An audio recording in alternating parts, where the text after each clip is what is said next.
Mais que s'est-il passé au-dessus de la Loire pour que Gérard Leclerc, pourtant expérimenté, perde brutalement le contrôle de l'avion qu'il pilotait et emmène ses 2 passagères dans la mort?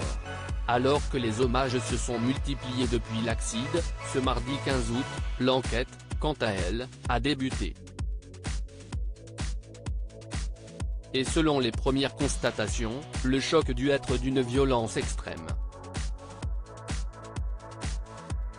Leurs familles ont sans doute hâte de savoir ce qui s'est passé, ce mardi 15 août, sur le chemin de la Vienne à La Baule, mais les premières explications vont être très dures.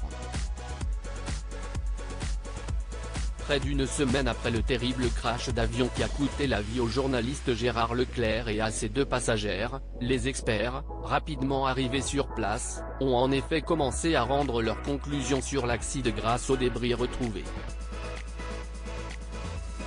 Et selon eux, les 3 passagers ont subi un énorme choc.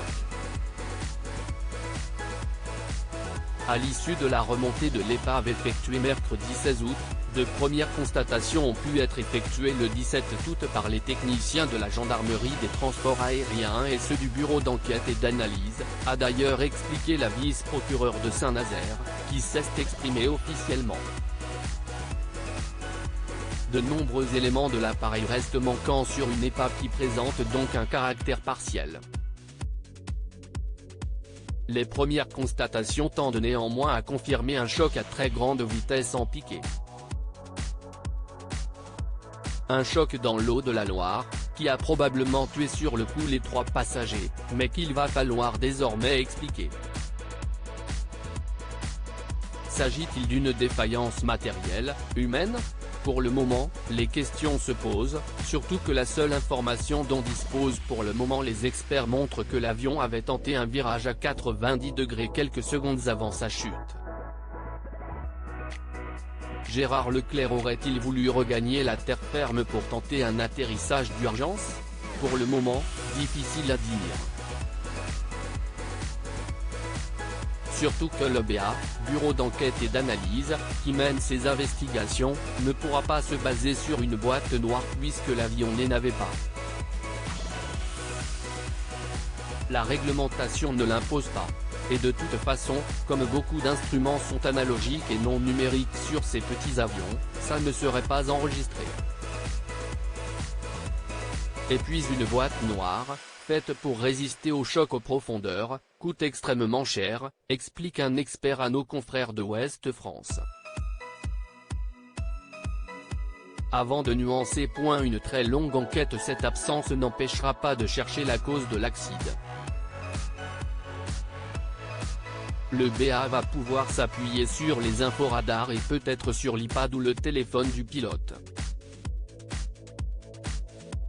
Aujourd'hui tout le monde se sert de son téléphone pour naviguer, explique-t-il. Encore faut-il que les corps, qui étaient très abîmés, aient toujours leurs effets personnels sur eux.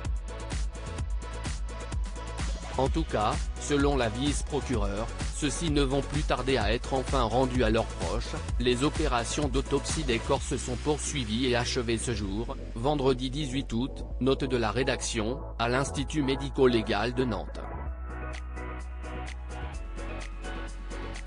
Des analyses ADN urgentes sont en cours pour confirmer définitivement l'identité des corps et pouvoir les restituer aux familles, a-t-elle expliqué. Alors, quand pourrons-nous avoir des réponses? Il semblerait qu'il faille attendre encore un peu, cela pourrait n'arriver que dans 2 ans selon un expert.